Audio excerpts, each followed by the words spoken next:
growing up with a Sri Lankan father and a mother from Suffolk gave me an interesting perspective on the world. That family background and the amount of travel that I did when I was a child really taught me to appreciate the world. We lived in Sweden a great deal, and we even lived in Australia. I think the other aspect of my family life that's quite influential when I look back now is this kind of blend of science and creative. My father's a doctor, and my mother's very creative, and I think when I look at my work, I like to try and bring that blend of logic and creative to the way I work with groups and the way I work generally.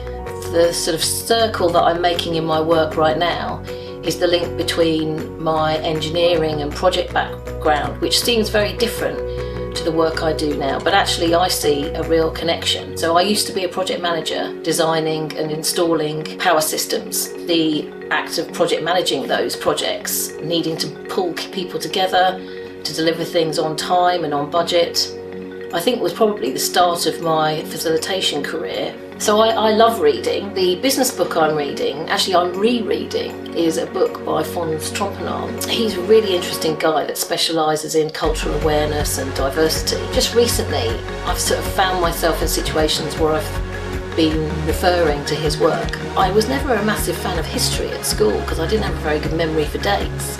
But now, when I read books that are those historical stories, I really enjoy them, because for me, you know, history and our past is what teaches us about, or informs the lessons we've learned about our future. I've always had a passion for music. When I was younger, I played in orchestras, and when I was a student, I played in bands. And I do sing in a local choir, and I do still play the piano at home with the kids. My son plays the drums, and my daughter has a real passion for music as well. She sings, she plays the piano, and she does a lot of dance as well. In a way, actually, music is the ultimate blend of that logic and creativity. I'm Katherine Woods. I'm the founder and CEO of Meeting Magic and Scribing Magic.